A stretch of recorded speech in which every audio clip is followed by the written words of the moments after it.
우리 하나님 말씀 신약성 로마서 9장 24절 말씀입니다. 우리 하나님 말씀 로마서 9장 24절 말씀입니다. 찾으신 줄 알고 봉독 드리겠습니다. 로마서 9장 24절입니다. 이 그릇은 우리니 곧 유대인 중에서뿐 아니라 이방인 중에서도 부르신 자니라. 호세아의 그래도 이르기를 내가 내 백성 아닌 자를 내 백성이라 사랑하지 아니한 자를 사랑한 자라 부르리라. 너희는 내 백성이 아니라 한 그곳에서 그들이 살아계신 하나님의 아들이라 일컬음을 받으리라 함과 같으니라. 또 이사야가 이스라엘에 관하여 외치되 이스라엘 자손들의 수가 비록 바다의 모래 같을지라도 남은 자만 구원을 받으리니 주께서 땅 위에서 그 말씀을 이루고 속히 시행하시리라 하셨느니라. 또 이사야가 미리 말한 바 만일 만군의 주께서 우리에게 씨를 남겨주지 아니하셨더라면 우리가 소돔과 같이 되고 고모라와 같이 같으리로다 함과 같으니라. 우선 우리 9장 29절까지 봉독드렸습니다. 우리는 지금 성경에서 가장 교리적으로 체계화된 복음을 증거해주는 로마서 말씀을 통해서 하나님 어떠하신 분인가를 우리가 지금 상고하고 있습니다.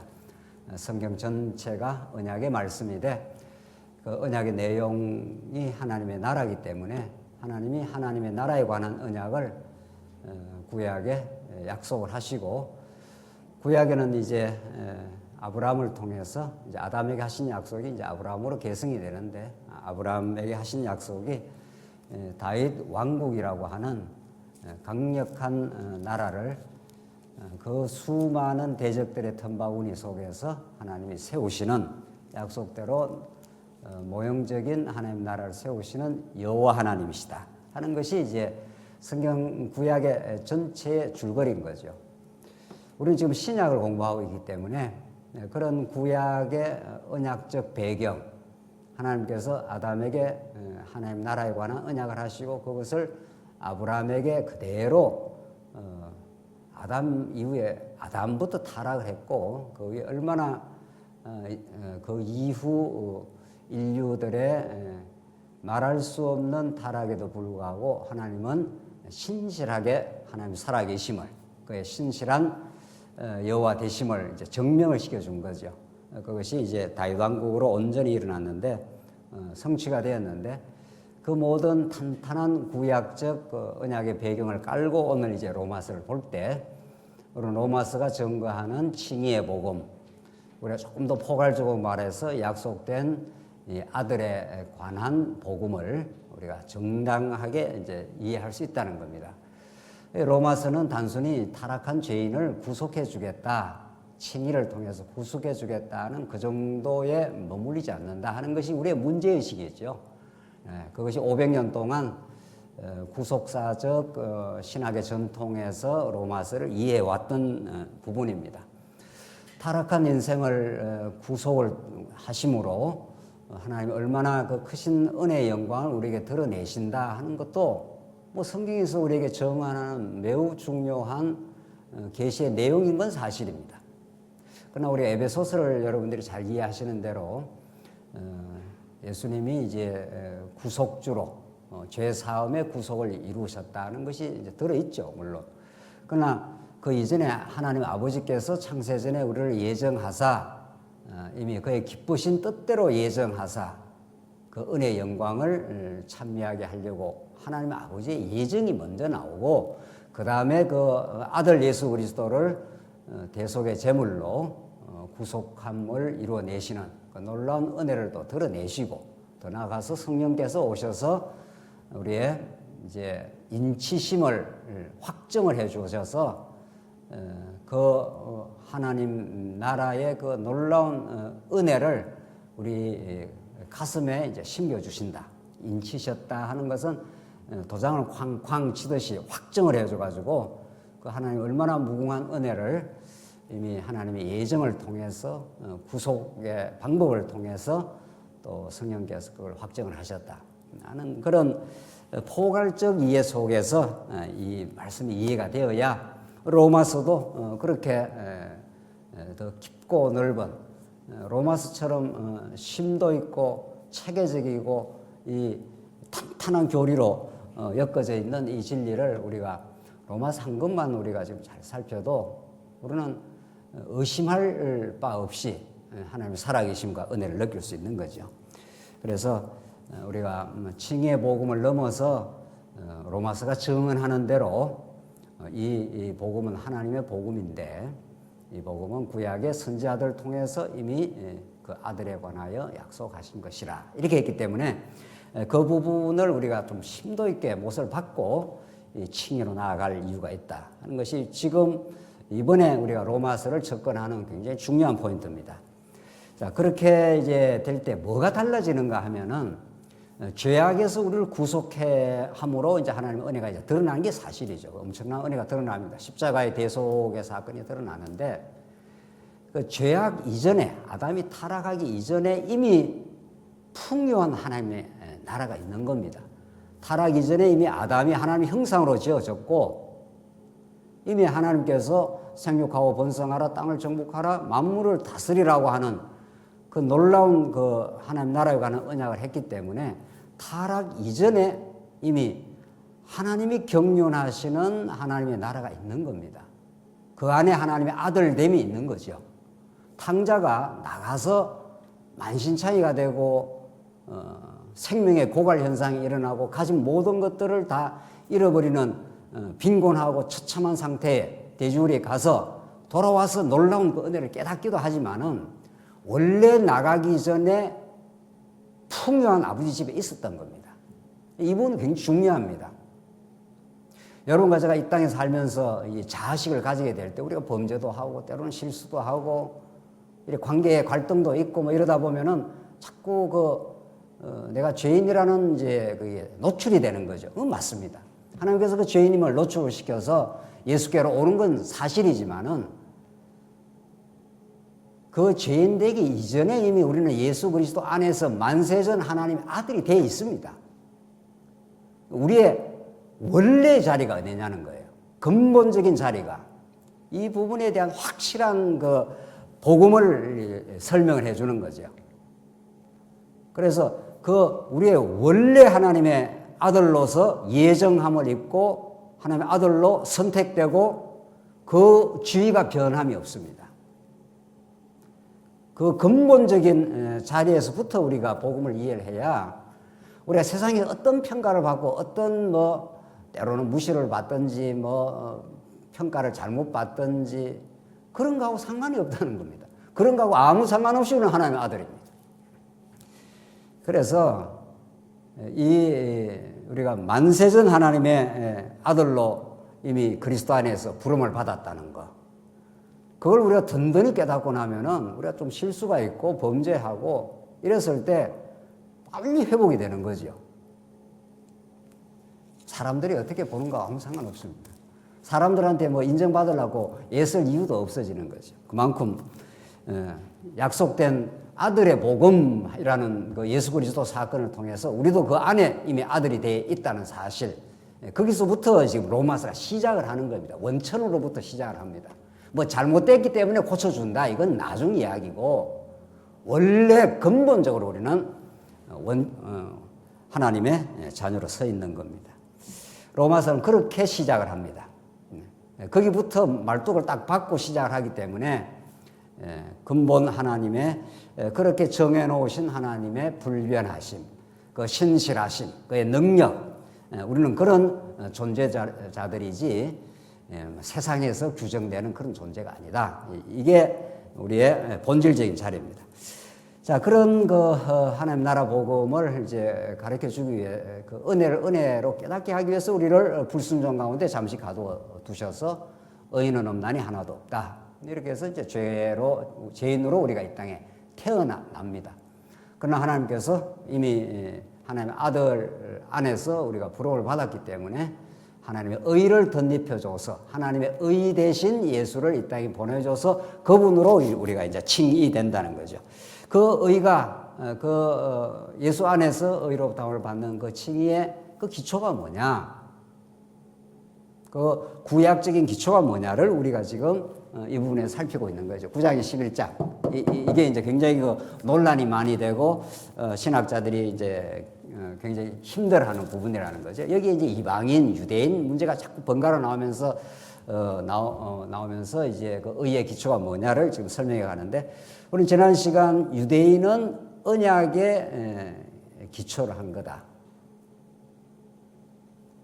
그러니까 이때 유대인은 이제 구약을 말하는 건데, 야곱이 하나님 나라의 백성으로 우뚝 서게 된 것이 야곱의 어떤 행위에 기초한 것이 아니라 이미 복중에서 이미 하나님께서 언약을 하셔서 야곱은 사랑하고 에서는 내가 미워한다. 이렇게 해서 하나님 주권적 선택, 주권적 언약에 기초해서 야곱이 하나님 백성이 된다. 의의 기초가 언약에 있다. 오늘은 이제 더 나가서 이제 그런 이야기를 쭉 하면서 이제 토기장의 비유까지 다 나왔지 않습니까? 토기장 비유까지 나와서 하나님께서 다 불순종 완악한 가운데 두시면 완악하게 되고 긍휼하게 두시면 긍휼하게 된다. 그래서 하나님의 주권에 오로지 주권에 달려 있는 거지 인간 편에서 어떤 인간 편에서 행위나 어떤 노력이나 조건에 달려 있지 않다. 이게 이제 우리 지난 시간 토기장의 비유까지의 말씀이었고 오늘은 이제 더 나아가서 이제 오늘 말씀은 이방인은 예언에 기초를 한다 하는 것이 우리 24장부터입니다. 자, 그럼 이방인은 어떻게 되느냐? 이제 이게 예수님 당시 유대인과 이방인의 문제가 나오는데 우리는 지금 이미 거의 우리 21세기 살기 때문에 21세기 살면서 복음은 이제 이방인에게로 넘어가 버렸습니다. 2000년 세월 동안. 유대인 외의 모든 자가 이방인이니까 유대인을 제외한 뭐 미국이든 한국이든 중국이든 전부 이방인이니까 그래서 이방인의 시대가 지금 열리고 있는데 이 시대는 이제 유대인과 이방인의 이제 이 교차되는 시기이기 때문에 이게 굉장히 심각한 겁니다. 이 시대는 유대인들로서는 이방인에게 구원이 넘어간다는 것은 받아들일 수 없는 그런 거죠. 사실은 구약에 이방인 구원의 예언이 많이 나오는데도 유대인들이 지금 말라기 이후 400년 동안 오면서 유대인들의 삐뚤어진 선민 의식이 꽉 들어차 있을 때입니다. 이때가.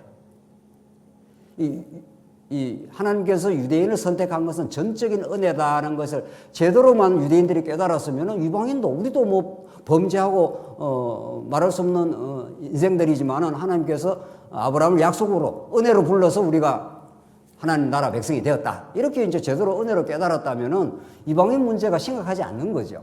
그런데 이 당시 예수님 당시의 유대인들입니다. 그게 유대주의. 우리가 배척하는 아주 강력하게 배척하는 유대주의자들은 구약율법을 오해를 한 거죠. 오늘 본문이 나옵니다. 구약율법 오해하고 자기들이 마치 지킬 수 있는 법으로 오해를 한 거죠. 이게 이제 유대주의자 아닙니까? 이런 자들이 자기들이 특권적인 지위를 가지고 있다. 이방인하고는 완전히 달라. 이렇게 해서 자기들 율법을 가지고 있는 것이 하나님의 특권적인 어떤 복을 받은 걸로 생각을 하고 그걸 마치 지킨다고 생각했던 그런 시대입니다. 그래서 이 유대인과 이방인 간의 갈등이 아주 심각했던 거죠. 심지어 베드로도 이방인들하고 밥을 먹다가 유대인이 오니까 막 금방 외식을 했다는 게 갈라디아서에 나오지 않습니까? 나는 밥 안 먹은 것처럼. 그러니까 이방인하고 섞이는 것 자체가 금기됐던 그런 시대예요. 자, 그래서 이 유대인과 이방인의 문제가 이 시대는 굉장히 심각했던 것을 우리 역사적 배경을 좀 이해를 하고 왜 하나님께서 그렇게 하셨는가? 이제 그 이유가 근본적으로 나오는 거죠. 왜 하나님은 유대인을 선택하고 이제 이 신약 시대가 열리면서 이방인을 또 선택해서 이제 하나님의 하나님 나라의 경륜을 이루어 가시는가? 이게 이제 중요한 부분입니다. 24절. 이 그릇은 우리니 곧 유대인 중에서뿐 아니라 이방인 중에서도 부르시는 잔이라 나오지 않습니까? 앞에는 이제 야곱이라든가 이런 유대인들을 이제 구약의 선민이었던 유대인들을 하나님께서 언약으로 부르셔서 그 의의 기초를 삼았다. 근데 오늘 이제 24절에는 유대인 중에서뿐만 아니라 이방인 중에서도 부르시는 자예요. 하나님께서는 유대인만 부르는 게 아니지 이렇게 되는 거죠. 이방인도 하나님께서 부르신다. 이방인을 부르신다는 것이 어디에 예언이 되어 있느냐? 이제 이걸 이제 바울이 구약을 근거로 해서 지금 이제 밝혀 나가는 겁니다. 전부 이제 구약, 유대인은 이제 언약이고 이방인은 예언이니까 이 예언이라는 건 다 또 근본적으로 언약을 기초하는 거니까 또 언약은 하나님의 영원한 작정을 기초로 하고 있고 모든 것이 하나님의 주권적인 뜻대로 언약을 하고 언약대로 예언을 하고 예언대로 이루어 주신다. 지금 그 말을 구약의 기본 이게 골격 아닙니까? 그렇게 한 대로 이방인의 구원을 이미 하나님께서 이렇게 예언된 대로 지금 진행이 된다. 이방인들이 하나님 앞에 선한 행동을 해서 그런 건 아니다. 그래서 25절 호세아에 그래도 이르기를 내가 내 백성 아닌 자를 내 백성이라 사랑하지 아니한 자를 사랑한 자라 부르리라. 이미 호세아서에 이방인 구원을 하나님이 하시겠다는 예언을 지금 선포를 해놨다는 거죠. 내 백성 아닌 자를 이런 이방인들을 내 백성이라 사랑하지 아니한 자를 사랑한 자라 내가 부르겠다. 그렇게 부르시는 그분이 주권이 있고 그분의 선택권이 있다는 거죠. 그게 우리 앞에서도 계속 동일한 메시지인 거죠. 그래서 26절 너희는 내 백성이 아니라 한 그곳에서 그들이 살아계신 하나님의 아들이라 일컬음을 받으리라.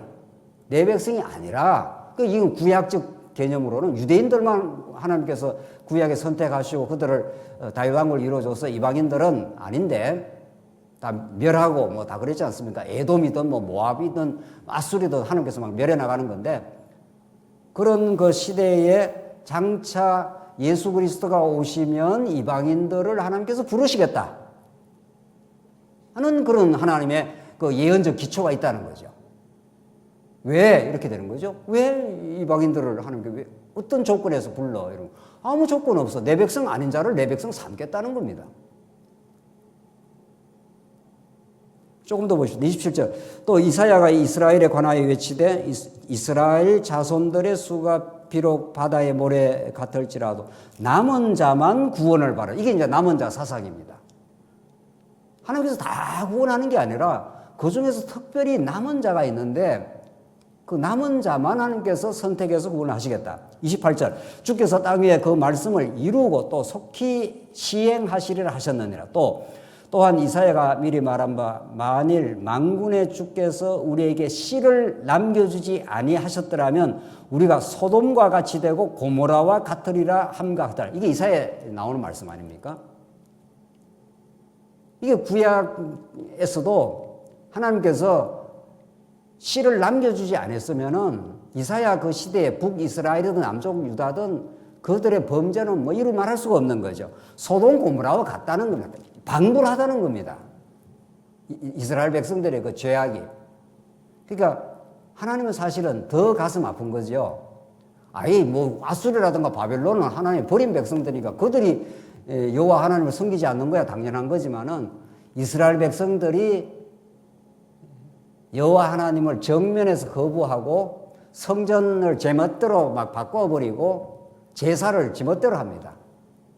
그렇게 하나님의 정하신 제사를 회파하고 하나님 여호와 이름을 거부하고 강대국을 의지하고 아람과 북이스라엘이 연합군이 쳐들어오니까 아하스 왕이 얼른 아수르한테 가서 살려달라 그러지 않습니까?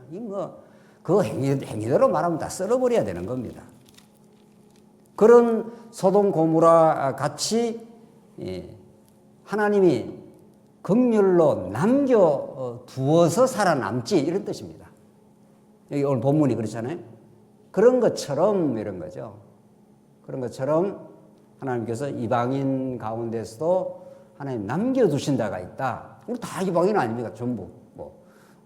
유대인들 이후에는 로마든 그다음에 영국 구라파 일대 미국 지금 우리 한국으로 넘어왔고 한국에서 지금 다 중국으로 이게 다 이방인인 거죠. 그 하나님께서 하나님의 남겨진 자로 여러분과 저를 이 시대에 태어나게 하고 하나님 백성이 되게 하고 부르셔서 이렇게 하나님 백성이 되었다. 우리는 유대인보다 더 큰 은총이 있는 거예요. 우리는 유대인은 율법이라도 듣고 여호와 이름이라도 알고 이랬는데 우리는 전혀 정말. 그래서 이 선교라는 주제는 정말 여러분과 저에게는 예수 믿는 사람들에게는 정말 너무도 고상하고 우리와 정말 너무도 함께 할 주제인 거죠. 선교사가 만약 안 왔으면 우리는 남겨진 백성이 안 되는 겁니다. 우리가 노력해서 열심히 무슨 뭐 공자 맹자를 연구해서 이 복음을 깨달을 수가 없잖아요. 그 수많은 8만 대장경 같은 수많은 불경을 열심히 연구한다고 우리한테 우리 한국에 문화유산이 엄청 많다고 하는데 뭐 유교적 문화유산, 불교 문화유산 엄청 많습니다. 엄청. 그래서 우리가 문화민족인데 그거 아무리 연구해도 복음이 안 나온다는 거 아닙니까? 그러니까 누군가가 밖에서 찾아와서 우리에게 복음을 전해줘서 우리가 들어야 복음이 깨달아집니다. 하나님 그렇게 하신다는 겁니다. 우리 안에서 뭐가 나온 게 아니라는 걸 깨닫게 하기 위해서. 또 바울이 여기에 대해서 엄청 감동을 하죠. 고도전서에 관원들이 연구한다고 되는 것도 아니고 우리가 뭐 깨달아서 되는 것도 아니라 십자가의 도로 미련한 것을 하나님께서 미련한 방식으로 전달되어서 우리가 깨달아진 것뿐이지 않느냐. 그래서 우리에게 자랑할 것이 아무것도 없지 않느냐. 그래서 전달받은 복음이기 때문에 전달하게 되는 거죠. 그렇게 됩니다. 그래서 이 복음을 전달받았다고 생각하면은 내 안에서 뭐가 나온 게 없기 때문에 우리는 사는 것 자체, 신앙하는 것 자체, 교회 자체 모든 게 다 오늘 이 예언의 말씀처럼 이방인에게 전달된 복음입니다. 그래서 남겨진 자들에게 하나님께서 이 복음을 전파하기 위해서 이 시대에 남겨진 자로 우리를 부르신 거죠. 그래서 다 믿는 게 아니다 이런 뜻입니다. 다 이방인 중에서도 다 믿는 게 아니고 그 중에 특별히 구약의 이사야서에 남겨진 자들에게만 구원이 있듯이 신약의 이방인 시대가 와도 거기에 하나님의 택한 백성 그걸 남겨진 자들이라 이렇게 이제 다른 이름을 쓰는 거죠.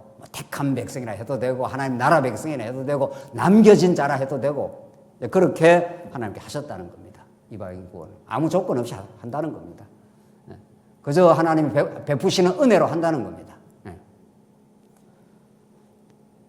그래서 선교라는 주제는 거기서 생겨나는 겁니다. 우리끼리 잘 깨닫고 우리끼리 신앙생활 잘하다 끝났는데 이렇게 되지 않다는 겁니다. 누군가가 저쪽에 또 중국이 됐든 뭐 인도가 됐든 전화해줘야 그래야 그 사람들도 인도가 지금 뭐 3억 뭐 얼마의 뭐 힌두 신들이 뭐 세계 속에 산다는 거 아니에요. 영적으로 너무도 피폐합니다. 거기는 정말 힌두교 사원에 가보면 말이죠. 이게 짐승인가 사람인가 할 정도로 말이죠. 그렇게 영적으로 정말 혼돈에 빠져 있는 거죠. 거긴가도 누군가 남은 자가 있으면 하나님께서 누군가가 또 보낼 겁니다. 누군가를 보내요. 발걸음을 인도해서 거기에 하나님 택한 백성이 있으면 하나님께서 그런 역사를 해가는 거죠. 30절 그런즉 우리가 무슨 말하리요 의를 따르지 아니한 이방인들이 의를 얻었으니 곧 믿음에서 난 의요 나오잖아요. 이방인들은 의를 안 따랐습니다. 하나님의 의가 무엇인 줄도 모르는 거죠. 이방인들은. 우리가 늘 이야기하지만 이 세상에 의가 없습니다. 의는 예수 그리스도를 통해서 구약에 약속된 대로 언약을 따라서 예수님이 하나님의 의 그걸 정의라 해도 되고 공의라 해도 번역은 여러 가지로 해요. 그냥 로마서에는 하나님의 의 이렇게 하잖아요. 의를 따르지 아니한 이방인들이 의를 얻었으니 그 세상이 말하는 정의는 정의가 아닙니다. 그건 세상적 정의죠. 그러나 성경이 말하는 하나님의 의, 하나님의 정의, 하나님 앞에서 올바르게 섬, 이 의라는 게 굉장히 재미있는 한자 아닙니까? 우리 중국 사람들이 이렇게 한자를 썼을까? 이게 양머리입니다. 양머리. 이게 나자니까. 그래서 이 한자 연구하는 사람들이 복음이 이 땅에 편만해서 아마 그렇게 이 상형 문자 이 한자를 만들었을 거라는 추측이 있습니다. 개연성은 있습니다. 뭐 성경이 아니니까 그게 뭐 절대적이다 할 수는 없지만은 이 의라는 게 이게 나자 위에 이게 양머리가 딱 붙어 있는 거니까 여러분과 저 위에 예수 그리스도가 있어야 이제 의롭게 된다. 이거 어떻게 저렇게 만드는지는 알 길이 없어요. 추측은 그렇게 하는 건데 예수 아니면 의가 안 된다. 이렇게 한자가 그렇게 돼 있는 거죠. 예수님 안에서만 우리가 의롭다를 받는다. 그러니까 예수 밖에서는 의가 없습니다. 다 불의합니다. 로마서의 말씀에 따르면 전부 불의합니다. 내가 그래도 의롭게 한 게 많은데 뭐 이렇게. 진보가 의입니까? 보수가 의입니까? 의 아닙니다. 그건 세상에서 서로가 의라고 이야기하는 것뿐이죠. 오늘 본문의 말씀에 따르면 의를 따르지 아니한 이방인들이 의를 얻었으니 곧 믿음에서 난 의요. 이렇게 되어 있지 않습니까? 오직 예수 그리스도 하나님의 의로우신 예수 그리스도를 믿음으로 우리가 받아들일 때 또 물론 그건 성령께서 받아들이게 하셔서 우리가 의인이 된 거라 하는 거죠. 그래서 우리 교회는 세상에 속해 있지만 세상에 속한 집단이 아닙니다. 그래서 교회는 세상의 육체를 가지고 있기 때문에 우리가 세상에 속해 있지만 하늘의 법을 따라 살고 하늘의 의로 덧입고 하늘이 베풀어 주신 은혜로 사는 신령한 집단인 거죠. 전혀 다릅니다. 근데 이제 교회가 이게 세속화가 되면은 세상하고 비슷한 거죠. 네. 세상하고 비슷하게 돌아가는 걸 우리가 이제 세속화 됐다고 그러는 건데 오늘 본문에 따르면은 전혀 아닙니다. 그러니까 이방인들이 의를 따르지 않았고 의도 모르고 그런데 의를 얻게 됐습니다. 그래서 31절 그런 놀랍게도 의의 법을 따라간 이스라엘은 율법에 이르지 못하였으니 오히려 이 유대인들은 이 구약의 의의 법, 율법을 따라가려고 애를 썼습니다. 그리고 지키려고 애를 썼습니다. 그래서 결국은 율법이 말하는 본래의 뜻에 또 율법이 요구하는 진짜 그 의에 이르지 못합니다. 유대인들은. 그 유대인들은 애써서 어느 건 좀 지키고 어떤 건 못 지켜서 못 지키는 건 좀 더 애써서 이제 지킬 수 있다 이렇게 하는 천만의 말씀이라는 거죠. 율법은 근본에서 지킬 수가 없는 거죠. 타락한 죄인이. 하나님의 법이기 때문에 사람의 법을 개미가 지키겠나고요. 개미가 애쓰고 노력하고 연구하면 사람이 그 법을 따라오게 그 질적 갭도 어마어마한 건데 하나님의 뜻은 우리가 못 지킵니다. 타락한 인간이. 그러니까 성령을 부어주셔서 예수가 지켜주시고 성령을 부어주셔서 우리가 지켜지는 거죠. 이게 하나님의 사랑하고 이웃을 사랑하게 되는 것. 그래서 조금이라도 그런 것이 생겨난다는 건 놀라운 은혜인 거죠. 그래서 율법의 의의 법을 따라간 이스라엘은 율법에 이르지 못한다고. 전혀 율법 하나님의 거룩한 뜻에 이르지 못합니다. 어찌 그러하냐? 이는 그들이 믿음을 의지하지 않고 행위를 의지함이라 부딪힐 돌에 부딪혔느니라. 예수님이 돌로 오시는 건데 모퉁이 돌로 오시는 건데 믿음에 의지하면 모퉁이 돌에 붙어서 성전이 되고 하나님을 누리게 되고 하나님의 은혜를 누리게 되는 하나님 나라의 기쁨을 누리지만은 행위를 의지하게 되면 그 돌이 저주의 돌이 되는 겁니다. 부딪혀서 쓰러져 버립니다. 행위를 의지하면. 그래서 우리가 그렇게도 우리가 진리를 따라가기를 원하고 진리의 길을 가기를 원하는 것은 진리를 벗어나면 이렇게 행위를 의지해서 유대인들이 갔던 그 길을 가는 거죠. 그래서 교회 안에서도 자랑이 많고 공로가 많아지고 자꾸 그렇게 되므로 갈등이 많고 그렇게 되는 이유가 거기에 있습니다. 교회가 전적인 은혜에 사로잡히고 은혜 안에서 살아가면 어떤 것도 감사할 일이고 정말 놀라운 하나님의 은혜의 선물이고 그래서 우리가 주를 위해서 살아가게 됐을 때 정말 그것이 더 하나님께 겸허하게 될 거고 어찌하다 나 같은 인생이 하나님의 영광스러운 이 성전의 도구가 될 것이며 그래서 우리가 주를 위해 섬기게 될 수 있었나이까 이런 이제 고백이 나오는 거죠. 그래서 32절 어찌 그러하냐 이는 그들이 믿음을 의지하지 않고 행위를 의지함이라 부딪힐 돌에 부딪혔느니라. 그래서 이 믿음이라는 것이 하나님께서 은혜의 선물로 주시는 거고 이 은혜가 곧 언약이니까 하나님께서 언약한 대로 야곱을 사랑하고 결국은 믿음을 허락한 거죠. 아브라함을 하나님께서 언약으로 부르셔서 타락하고 부패했지만은 믿음을 주십니다. 믿음을 주시면은 그러니까 행위에 근거한 게 아니라는 거죠. 아브라함의 행위로 말하면은 멸망시켜도 마찬가지지만 하나님께서 은혜에 근거해서 언약에 근거해서 믿음을 주시고, 자, 이 믿음이 확증이 딱 떨어지면 여기서 나오는 행위가 있죠. 우리가 뭐 행위를 부정하는 건 아니죠. 여기 이 은혜에 의한 믿음에 근거한 의를 추구하는 게 아니라 여기 행위를 추구하니까 이걸 로마서가 부정하는 거죠. 그러니까 로마서는 이 부분을 강력하게 증거하는 말씀이죠. 그 믿음으로 의롭다함을 받는 거니까. 야고보서는 이걸 이미 전제로 하고 있습니다. 야고보서는. 그렇죠? 야고보서는 이걸 전제로 하고 진짜 믿음이 뭐야? 이렇게 묻는 겁니다. 야고보서는. 그럼 야고보서는 귀신도 믿고 떠느니라. 내 하나님 믿어. 이러면서 마음대로 살면서 자기가 마치 믿음이 좋은 것처럼 하는 그런 그 시대의 흩어진 지체들에게 진짜 믿음이 뭔 줄 알아? 이렇게 이제 야고보서 설명을 해 나가는 겁니다. 진짜 믿음이 왔다면 이런 거죠. 하나님께서 언약에 근거해서 우리를 예수 그리스도 안에서 제대로 믿어지고 그것이 믿어진다면은 귀신들도 알고 떠는 가짜 믿음이 아니라 그 믿음이 맞는 행위를 만들어낸다. 이런 거죠. 그러니까 야고보서는 이 측면을 이제 강조하는 거죠. 그게 똑같아요. 로마서는 이 앞부분을 더 강조하고, 로마서도 또 12장 가면 믿음의 행위가 나오긴 나오죠.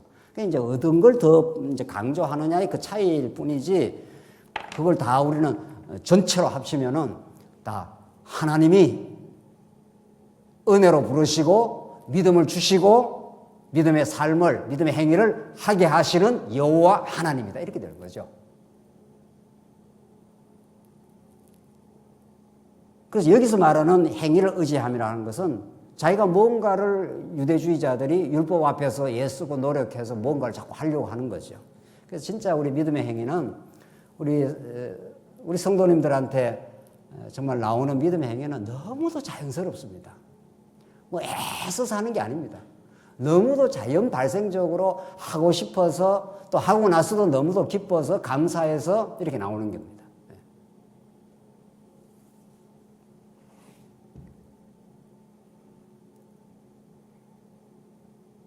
그건 본인이 아는 겁니다. 자꾸 애써서 하는 거는 지치고, 자기가 애써서 하는 거는 자꾸 한 것이 자기한테 남습니다. 진짜 믿음의 행위대로 하게 되고, 자연스럽게 하게 되고, 사랑하는 마음으로 하게 되고, 하늘이 베풀어 주시는 은혜로 하게 되고 하면 너무도 행복하고, 하고 나서 내 머리에서 남지도 않습니다. 하고 나서 더 하고 싶습니다. 하고 나서 주를 위해서 내 전부를 더 드릴 수 있다면은 이런 강렬한 기쁨, 이런 것들이 믿음이 만들어내는 행위입니다.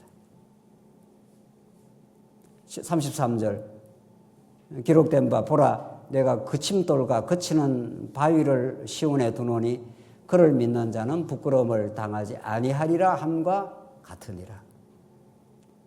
하나님께서 걸림돌과 그치는 바위를 둬가지고 그리스도를 믿는 자는 그 돌이 생명의 반석이 될 것이고, 그리스도를 믿지 않고 자기 행위를 의지하고 나가면 그게 멸망의 근거가 된다. 이렇게 말하는 거죠. 그래서 십자가의 도는 이렇게 하는 거죠. 쫙 갈라지는 거죠. 구원은 우리들에게는 하나님의 능력이 되고 미련한 자들에게는 그게 걸림돌이 되는 겁니다. 10장으로 넘어가시면 10장 1절로 15절에는 이제 이스라엘이 선지자들의 예언을 불신한 행동을 지적을 하면서 복음을 다시 설명을 하는 건데, 의의 기초를 봅시다. 10장 계속 연결이 되어 있습니다. 형제들아 내 마음에 원하는 바와 하나님께 구하는 바는 이스라엘을 위함이니 곧 그들로 구원을 받게 함이라. 내가 정언하노니 그들이 하나님께 열심히 있으나 올바른 지식을 따른 것이 아니니라. 이때 성경이 가르치는 올바른 지식, 이게 얼마나 중요합니까? 우리는 이렇게 날마다 이렇게 모일 때마다 하나님의 말씀을 체계적으로 이렇게 전체 흐름을 따라서 우리가 하나님의 말씀을 잘 이렇게 살펴나가지 않습니까? 정말 기독교는 올바른 지식의 종교입니다. 이게 세상적인 지식의 종교가 아니라, 그러니까 고린도전서에서 지식은 교만하게 하고 사랑은 덕을 세운다. 그때 지식하고 여기하고 다릅니다.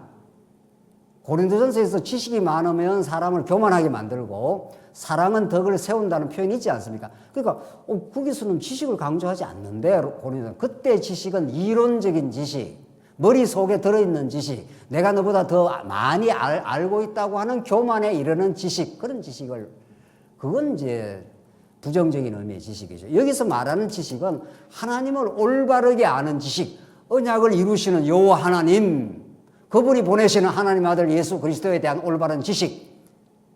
오늘 지금 로마서가 말하는 의의 기초로서의 언약, 의의 기초로서의 예언의 말씀, 그 모든 것을 이루시는 예수 그리스도에 대한 고상한 지식, 이런 것들은 너무도 중요한 거죠.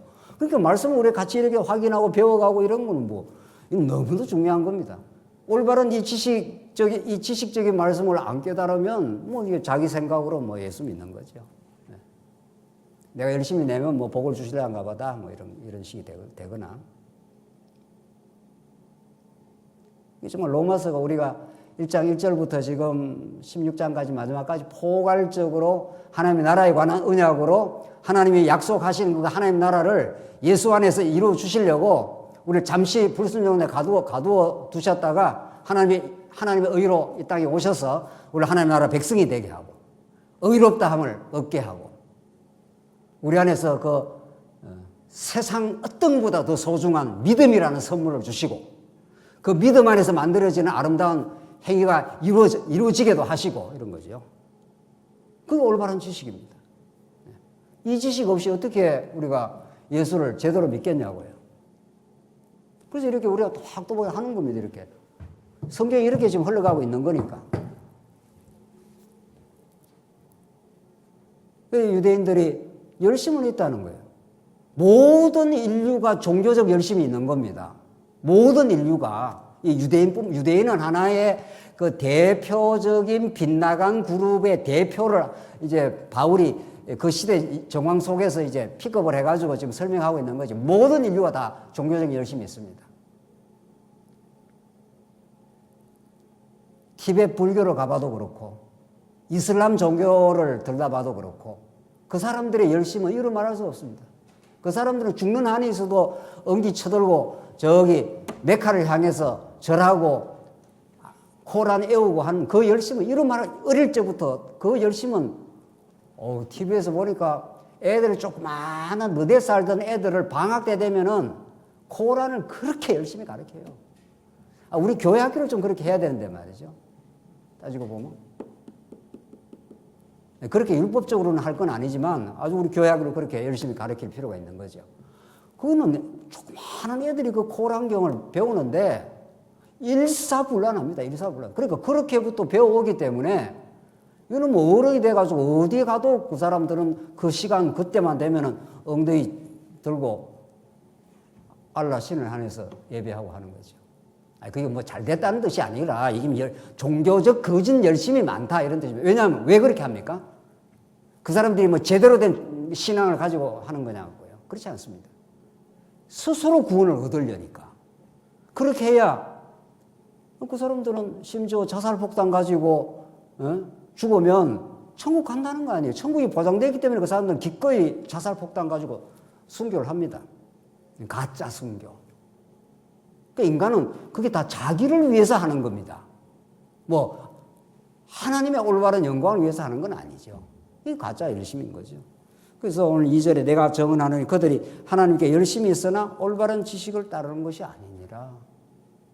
그러니까 여러분과 저가 성경을 언약의 관점에 비추어서 이 하나님 나라에 대한 언약을 하시고 그걸 우리 안에서 예수를 통해서 이루어 주시는 그 은혜 말이죠. 그래서 3절 하나님의 의를 모르고 자기 의를 세우려고 나오잖아요. 하나님의 의를 모르면 자기 의지 뭐예요. 하나님의 의가 어떤지, 하나님의 의가 예수 안에서 얼마나 놀랍게 이루어진 걸 모르면 인간이 하는 모든 일들은 자기 의입니다. 무엇을 해도 자기 의입니다. 자기 의를 세우려고 힘써 하나님의 의에 복종하지 아니하느라. 이것처럼 심각한 게 어디 있습니까? 종교생활 안 하는 게 나은 거죠, 오히려. 열심히 하는데 하나님의 의를 복종 안 하는 방향으로 간다는 거예요. 그러니까 예수를 십자가에 못 박아 죽이죠. 그게 다 여러분과 저의 원래 모습입니다. 유대인만 그렇지 않습니다. 우리도 원래 다 그런 모습이었는데 하나님께서 우리를 예수 안에서 새롭게 하신 거죠. 4절 그리스도는 모든 자에게 의를 이루기 위하여 율법의 마침이 되셨니라. 이 텔로스라는 이 헬라어는 목표라는 뜻도 되고 끝이라는 말도 되고 완성이라는 말도 되고, 그러니까 구약의 모든 구약에 이제 언약도 있고 예언도 있고 또 모세에게 주신 율법도 있지 않습니까? 이게 문제는 율법이에요. 이게 문제는 율법이라고요. 율법이 사실은 다 언약적인 성격을 갖고 있는 건데 율법을 규범으로 이제 전환을 시켜버린 거죠. 도덕 규범으로 바꿔버린 거죠. 그러니까 유대인들이 이걸 지키려고 예를 쓰는 거 아니에요. 예를. 구약에는 지키라 그럽니다. 구약에 못 지킵니다. 이스라엘 백성들이. 그리고 누가 지킬 것을 언약하고 있느냐는 거예요. 누가 지킬. 구약에 나오는 모든 율법은 하나도 빠짐없이 원리적으로 예수님이 십자가에서 온전히 이루시고 내가 다 이루었도다 이렇게 하지 않습니까? 그래서 모든 구약이 예수님 안에서 마침이 된 겁니다. 완성이 된 겁니다. 성취가 된 겁니다. 그리고 우리한테는 그저 하나님의 그 의가 주어진 거죠. 기독교 복음은 이렇게 쉽고 놀라운 복입니다. 이걸 사람들이 잘 안 믿습니다. 물론 또 뭐 성령께서 안 믿게 한 건데 너무 쉬우니까. 근데 이 너무 쉬운 놀라운 복음을 진짜 우리가 믿음으로 받아들이게 될 때 정말 우리는 가벼운 길을 갈 수가 있는 거죠. 교회 와서 자꾸 이게 짐이 된다, 무겁다 하는 건 뭔가 우리가 뭐를 이루어내려고 지금 자꾸 할 때 이게 짐이 되는 겁니다. 마태복음 11장 28절 제가 읽겠습니다. 수고하고 무거운 짐진 자들아 다 내게로 오라. 내가 너희를 쉬게 하리라. 나는 마음이 온유하고 겸손하니 나의 멍에를 메고 내게 배우라. 그리하면 너희 마음이 쉼을 얻으리니. 진짜 예수 잘 믿는다는 것, 하나님 나라의 복음을 복음으로 받아들인다는 것은 모든 걸 하나님이 주관하시고 내게 일어나는 일들, 역사 가운데 발생하는 모든 일들을 통해서 하나님을 배우는 것, 그분의 은혜와 주권 속에 살아가고 있다는 것을 깨닫는 것, 우리 안에 어떤 일이 생겨도 이런 뜻입니다. 그걸 깨달을 때 우리가 마음에 쉼을 얻습니다. 이는 내 멍에는 쉽고 내 짐은 가벼움이라 하시니라. 세상에 이것처럼 놀라운 복음의 선포가 없습니다. 다 내려놔 이런 말이 하나님께서 다 이끌어 오셨어. 앞으로도 이끌어 가실 거야. 우리 안에 생기는 어려움이나 문제 상황은 그 속에 하나님의 답이 들어 있습니다. 우리 삶 속에 장애물과 어려운 일이 생기는 그 속에 하나님이 우리에게 가르쳐 주시는 복음의 뜻이 있는 거죠. 그러니까 우리 권사님 기도하신 대로 모든 것이 합력하여 선을 이룬다는 게 진리 중에 진리입니다. 뭐 성경이 다 진리지만은. 그래서 우리에게 부딪히는 문제는 답입니다. 예수를 가르쳐주는 답입니다. 그러니까 문제가 많을수록 좋은 겁니다. 문제가 까다롭고 힘든 일이 닥칠 때 더 예수를 우리는 발견하게 되고 그 문제를 주신 하나님이 또 문제 속에서 하나님을 배운다고 하는 답을 주십니다. 시련은 우리를 결코 좌절시킬 수가 없습니다. 잠시 힘들게 할 뿐이지 그 시련 속에 하나님을 배워가는 놀라운 답이 들어있습니다. 그래서 내 멍에는 쉽고 가벼움이라 주님을 의지해 이런 말입니다. 주님 의지하면 주님이 다 인도해서 우리를 데리고 가나안까지 데려가겠다는 데 지금까지 그렇게 왔습니다. 한 번도 주님이 우리와 함께 하지 않은 적이 없고 하나님 나라 아닌 적이 없습니다. 우리가 지금 못 깨닫고 내 생각으로 내 역사를 해석하니까 이건 안 되고 저건 된다 이렇게 하는 거죠. 하나님 그렇지 않습니다. 이것저것 내가 다 하는 일이고 이것저것도 하나님 은혜 속에서 하나님의 은혜를 배워가도록 하십니다. 그분을 알고 배우면 범사가 감사하게 됩니다. 그래서 범사 인정하고 범사 감사하는 말을 너무도 많이 우리가 사용하지 않습니까? 그것이 진짜 내 믿음이 되고 있느냐? 그것만 우리 점검을 해보면 됩니다.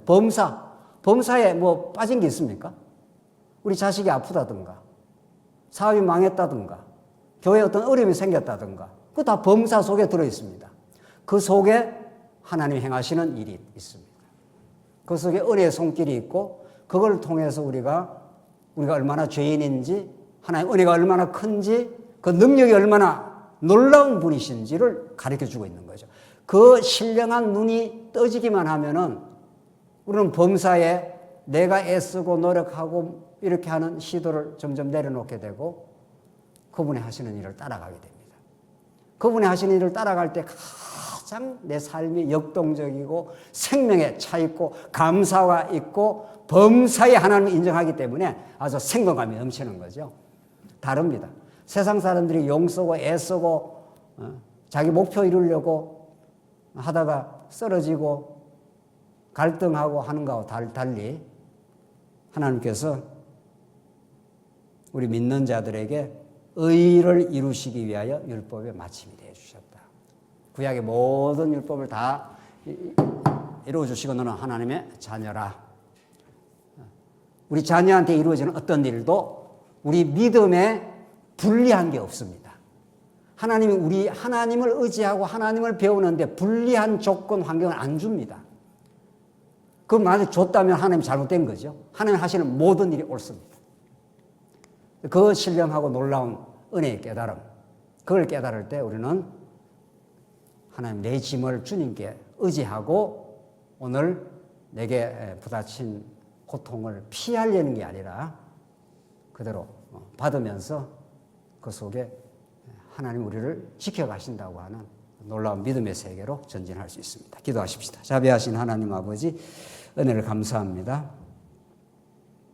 하나님, 우리 예수 안에서 이미 십자가에 못 박힌 인생 되었는데도 불구하고 우리가 때때마다 우리 스스로 애써서 우리의 삶을 개척하고 헤쳐나가려고 발버둥치다가 우리 힘들 때가 너무도 많았습니다. 하나님이 나라의 주권자가 되시고 우리 교회 머리가 되어주시고 범사를 인도하시는, 그래서 우리에게는 가장 믿음의 아름다운 열매를 맺게 만들어고야 마시는 그 집요한 신실하신 하나님의 손길을 의지하여 하루하루 주님께 의지하며 힘차게 살게 하시옵소서. 예수님 이름으로 기도하옵나이다. 아멘.